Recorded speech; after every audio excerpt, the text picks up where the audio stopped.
ሰላም ጤና ይስጥልን አድማጮቻችን ከማሻ ኤፍኤም 3.8 የሰዓቱን ዜና ይዘን ቀርበናል። በቅድሚያም አርዕስተ ዜና። ኢትዮጵያ የሀገራትን ዕጣ ፈንታ በሚወስነው የዲጂታል ዘመን ደጃፍ ላይ እንደምትገኝ የጠቅላይ ሚኒስቴር ጽሕፈት ቤት ገለጸ። በደቡብ ምዕራብ ኢትዮጵያ ሕዝቦች ክልል የብሔረሰቦችን ባህል፣ ቋንቋና የጋራ እሴቶች እንዲጎለብቱ በማድረግ የጋራ ተጠቃሚነት እንዲረጋገጥ እየተሰራ መሆኑ ተገለጸ። ጃፓን በኢትዮጵያና በአፍሪካ የአርቲፊሻል ኢንተለጀንስ ዘርፍን ለማሳደግ ያላትን ቁርጠኝነት ገለጸች። የኢሲያ ሀገራት ነዳጅ ለመቆጠብ የስራ ቀናትን ከመቀነስ አንስቶ የተለያዩ እርምጃዎችን እየወሰዱ ነው የሚሉት ዋና ዋናዎቹ ናቸው።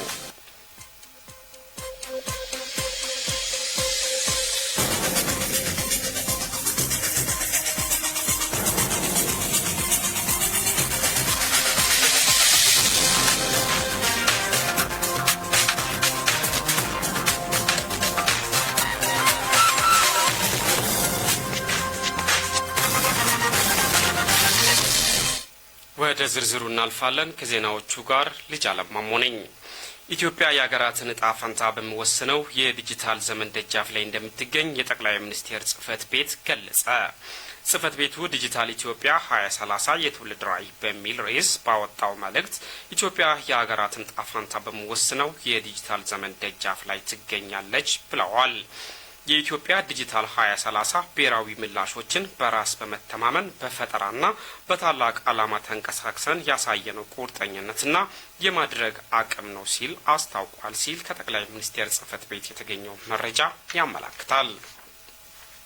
10ኛው ኢትዮ ሄልዝ ዓለም አቀፍ አውደሪና ጉባኤ እንዲሁም ሁለተኛው የሀገር ውስጥ የሕክምና ግብዓት ምርትና ኢኖቬሽን ኤግዚቢሽን በአዲስ አበባ ኢንተርናሽናል ኮንቬንሽን ሰንተር እንደሚካሄድ ተገልጿል።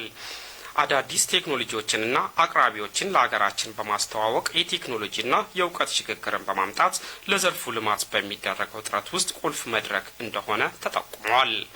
በዘርፉ ተዋናዮች መካከል የንግድ ልውውጥን በማሳደግና የገበያ ትስስርን የመፍጠር እድል እንዳለውም ተነስቷል። የዘንድሮ ኩነት ከ8 ሀገራት የተውጣጡ ከ90 በላይ ኩባንያዎች የሚሳተፉ እንደሆነ ነው የተነገረው። ሀሳብ ቀርበዋል። የወር ፍጆታ ከፍተኛ መሆን፣ የአከፋፈል ሂደት ላይ በየጊዜው ግንዛቤ ያለመስጠት፣ አንዳንድ ባለሙያዎች በቅንነት ያለማገልገል፣ በነባር መስመሮች ላይ የኃይል ማነስ፣ ማዕከሉ አገልግሎት ሰጪ ተቋማት እንደመሆኑ መጠን በየጊዜው የውይይት መድረክ አለመደረግና ሌሎች መሰል ችግሮች እንደሚስተዋሉ ተሳታፊዎች አንስተዋል። አሁን ከሚሰጠው አገልግሎት ባሻገር ወደ ሌሎች አቅራቢያ አካባቢዎች ተደራሽ ለማድረግ ሪጅኑ ከባለድርሻ አካላት ጋር ቢሰራ የተጠቃሚዎችን ቁጥር ማሳደግ ስለሚቻል በቀጣይ በትኩረት እንዲሰራም ሀሳብ ቀርበዋል። በኢትዮጵያ የኤሌክትሪክ ኃይል በደቡብ ምዕራብ ሪጅን ዳይሬክተር አቶ ብርሃኑ ገብሬ ከተሳታፊዎች ለቀጣይ ስራቸው አጋዥ ሀሳቦች መነሳታቸውን ገልጸዋል። በሪጅኑ ስር ከሚገኙ 5 ሳብስቴሽኖች መካከል የማሻው 230 ኪሎ ቮልት መሆኑን ተናግረው የደንበኞች ፍላጎት ለማሟላትና ቁጥራቸውን ለማሳደግ ሪጅኑ በትኩረት እየሰራ ነው ብለዋል። በተለይ ከማከፋፈያ ከአገልግሎት አሰጣጥና ግንዛቤን ከማስጨበጥ አንጻር ለተነሱ ጥያቄዎች በአሰራር ስርዓት ላይ በቀጣይ ከደንበኞች ከከተማ አስተዳደሩና ከሌሎች ባለድርሻ አካላት ጋር በመሆን ምላሽ እንደሚሰጥ ጠቁመዋል። በሌሎች ባለድርሻ አካላት በተቋሙ አሰራርና መመሪያ መሰረት ምላሽ እንደሚሰጥ የተገለጸ ሲሆን በቀጣይ የደንበኞች ፍላጎት መነሻ በማድረግ የነበሩ የግንዛቤ ጥያቄዎችና ሌሎች ተገቢው ምላሽ ይሰጣል ብለዋል። በምክክር መድረኩ ላይ በኢትዮጵያ የኤሌክትሪክ ኃይል በደቡብ ምዕራብ ሪጅንና በየደረጃው የሚገኙ አመራሮች እንዲሁም የአገር ሽማግሌዎች፣ የሃይማኖት መሪዎችና ጥሪ የተደረገላቸው እንግዶች ተሳትፈዋል። በኢትዮጵያ ያለው የፋይናንስ ዘርፍ ጤናማ፣ የተረጋጋና ደህንነቱ የተጠበቀ መሆኑን የኢትዮጵያ ብሔራዊ ባንክ ገለጸ። ባንኩ የፋይናንስ ስርዓቱን ደህንነት ለማረጋገጥ በተሰጠው ኃላፊነት መሰረት የሶስተኛውን የፋይናንስ ደህንነት ግምገማ ሪፖርት ይፋ ያደረገ ሲሆን ሪፖርቱ ከሐምሌ 2016 እስከ ሰኔ 2017 ዓ.ም ያለውን ጊዜ የሚሸፍን መሆኑን አመላክቷል። የኢትዮጵያ ፋይናንስ ስርዓት በውጫዊና ውስጣዊ ጫናዎች፣ በቀጠናው ውጥረትና ሌሎች ተግዳሮቶች ውስጥ ማለፉን የጠቀሰው ሪፖርቱ ኢኮኖሚው እነዚህን ዓለም አቀፍ ጫናዎች ተቋቁሞ መሻሻል ማሳየቱን ጠቁመዋል። በኢትዮጵያ የታየው የኢኮኖሚ እድገት የገንዘብ ፖሊሲን ውጤታማነት ለማሳደግ በሚደረገው ጥረት አዎንታዊ አስተዋጽኦ ማበረከቱንም ነው ባንኩ የገለጸው። የማክሮ ኢኮኖሚ ተጋላጭነትን መቀነሱን፣ የበጀት አፈጻጸሞች መሻሻላቸውን እንዲሁም የሀገር ውስጥ ዕዳ መቀነስ ማሳየቱን አስታውቋል። በተመሳሳይ የባንክ፣ የማይክሮ ፋይናንስ፣ የካፒታል ገበያና የማህበራዊ ዋስትና ዘርፎች በጥሩ ሁኔታ ላይ እንደሚገኙ በሪፖርቱ ተመላክቷል። የዲጂታል ፋይናንስ አገልግሎት በከፍተኛ ፍጥነት እያደገ በመምጣቱ የግብይት መጠን በፍጥነት በማደግ 18.5 ትሪሊዮን ብር መድረሱንም ገልጿል። ዘገባው የኢትዮጵያ ብሮድካስቲንግ ኮርፖሬሽን ነው። በኦሮሚያ ብሔራዊ ክልላዊ መንግስት በጀት ድጋፍ በሸካ ዞን አንድራቻ ወረዳ ጌጫ ከተማ የሚገነባው የመጀመሪያ ደረጃ ሆስፒታል ግንባታ ለማስጀመር የሳይት ምልከታ ተካሄደ። ፕሮጀክቱ ከ1 ቢሊዮን ብር በላይ በጀት የተያዘለት ሲሆን በ2 ዓመት ውስጥ ግንባታው ተጠናቆ አገልግሎት ይሰጣል ነው የተባለው። ዘገባው የባልደረባችን ተሻለ ተካሊ ነው። ሙባረክ ይድነቃቸው እንደሚከተለው ያቀርበዋል።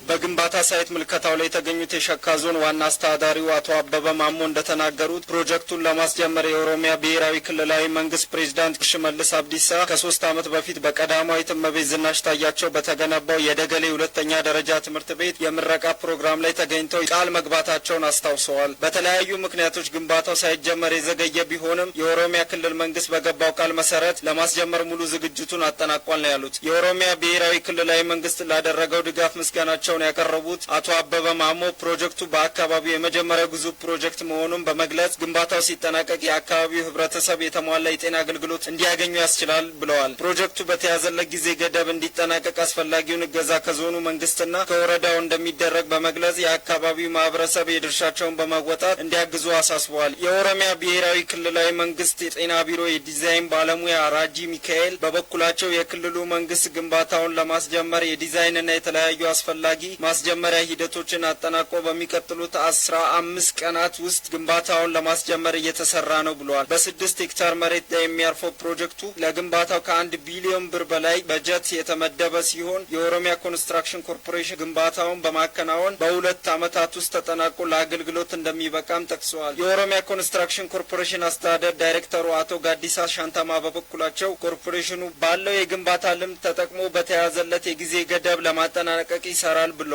በስፍራው የተገኙት የሀገር ሽማግሌዎች እንደተናገሩት ለተደረገው ድጋፍ ምስጋናቸውን አቅርበው ፕሮጀክቱ በሁለቱ ወንድማማቾች ህዝቦች መካከል ያለውን የቆየ የረጅም ጊዜ ግንኙነት ይበልጥ ያጠናክራል ብለዋል። ግንባታው በተያዘለት የጊዜ ገደብ ተጠናቆ ለአገልግሎት እንዲበቃ የበኩላቸውን ድጋፍ እንደሚያበረክቱ ገልጸዋል። ጃፓን በኢትዮጵያና በአፍሪካ የአርቲፊሻል ኢንተለጀንስ ዘርፍን ለማሳደግ ያላት ቁርጠኝነትን ገለጸች። የጃፓን የኢኮኖሚ ንግድና ኢንዱስትሪ ሚኒስቴር የአፍሪካ ዋና ተወካይ ሀሽሞቶ ያሶሆሪ የኢትዮጵያን አርቲፊሻል ኢንተለጀንስ ኢንስቲትዩት ጎበኙ። የኢንስቲትዩቱ ዋና ዳይሬክተር ዶክተር ወርቁ ጋቸና ሀሽሚቶ ያሶሪን እና ልኡካቸውን ተቀብለው ኢንስቲትዩቱ ስለሚሰራቸው ስራዎች ገለጻ አድርገዋል። በገለጻቸውም ኢንስቲትዩቱ የማህበረሰብን ችግሮች ለመፍታት ከሚሰራው ስራ በተጨማሪ ስታርታፖችን በመደገፍ እያከናወነ ስላለው ተግባርና በዩኒፖድ በኩል እየተሰሩ ያሉ ስራዎችን በተመለከተ ማብራሪያ ሰጥተዋል። የጃፓን የኢኮኖሚ ንግድና ኢንዱስትሪ ሚኒስቴር የአፍሪካ ዋና ተወካይ ሀሽሞቲ ያሶይሮ በኢንስቲትዩቱ ውስጥ የሚገኙ ስታርታፖች ያላቸውን አቅምና ተነሳሽነትን አድንቀዋል። ስታርታፖቹን ከዓለም አቀፍ የቴክኖሎጂ ስነ ምህዳር ጋር ለማገናኘት በሚቀጥሉት ዓመታት ወጣቶችን በዘርፉ ለማብቃትና ለመደገፍ የሚያስችል ስራ በጋራ እንደሚሰሩ አረጋግጠዋል። ተወካዩ ጃፓን የኤአይ ቴክኖሎጂን ለማስፋፋትና ለመደገፍ በትኩረት እንደምትሰራ ገልጸው ወጣቶች ያላቸውን የኤአይ እውቀት ወደ ምርትና አገልግሎት እንዲቀይሩት ድጋፍ ይደረጋል ብለዋል። የጃፓን መንግስት በአህጉሪቱ ከሚገኙ ባለድርሻ አካላት ጋር በመተባበር በማህበራዊና ኢኮኖሚያዊ ችግሮችን በቴክኖሎጂ ለመፍታትና የአካባቢውን የፈጠራ ስራዎች ለመደገፍ ሙሉ ቁርጠኝነት እንዳለው በዚህ ወቅት ተመላክቷል ሲል ከአርቲፊሻል ኢንተለጀንስ ኢንስቲትዩት ድረገጽ የተገኘው መረጃ ያመላክታል። በክልሉ የብሔረሰቦች ባህል፣ ቋንቋና የጋራ እሴቶች እንዲጎለብቱ በማድረግ የጋራ ተጠቃሚነት እንዲረጋገጥ እየተሰራ መሆኑ ተገለጸ። የደቡብ ምዕራብ ኢትዮጵያ ሕዝቦች ክልል ምክር ቤት 4ኛ ዓመት 6ኛ መደበኛ ጉባኤ በሸካ ዞን ቴፒ ከተማ ተካሂዷል። ዘገባው የባልደረባችን ምንታምር አስፋነው። ኤልያስ ታሪኩ ተጨማሪ አለው። የክልሉ ብሔረሰቦች ምክር ቤት ምክትል አፈ ጉባኤ አቶ መሰለ ከበደ የብዙሃን ማንነቶች ባለቤት የሆነችው ሀገራችንን ወደ ተምሳሌት ሀገር ለማሸጋገር ዘርፈ ብዙ ተግባራት በፌዴራል መንግስትና በክልሉ መንግስት እየተከናወነ መሆኑን ተናግረዋል። ህብረ ብሔራዊ አንድነትን ለመገንባት የሚያስችሉ የዲሞክራሲያዊ መግባባት መሪዎችን የተከተለ የሀገር መንግስት ግንባታ ስራዎች፣ ሀገራዊ ምክክር፣ የሽግግር ፍትህ እንዲሁም ነጻና ገለልተኛ ተቋማትን በመገንባት ሁሉም የሀገሪቱ ህዝቦች ተወካዮች በሚያማክሉ አካባቢዎች በማሰባሰብ ተከታታይነት ያላቸው ውይይቶች እየተደረጉ እንዳለም ተናግረዋል። የብሔረሰቦችን መብት ማስከበር፣ ህዝብ ለህዝብ መድረኮችን በማድረግ የብሔሮች ብሔረሰቦችና ህዝቦች የባህል ልኡካን ዝግጅት፣ የክልሉን ብሔሮች ብሔረሰቦችና ህዝቦች የጋራ ገጽታ ግንባታ፣ የምክር ቤቱን የማስፈጸም አቅም መገንባትና የክረምት በጎ ፍቃድ አገልግሎት ተግባራት በምክር ቤቱ የተከናወኑ ተግባራት መሆናቸውንም ገልጸዋል። የውይይቱ ተሳታፊዎች በበኩላቸው ሀገር በቀል ችግር መፍታት የእስያ ሀገራት ነዳጅ ለመቆጠብ የስራ ቀናትን ከመቀነስ አንስቶ የተለያዩ እርምጃዎችን እየወሰዱ ነው።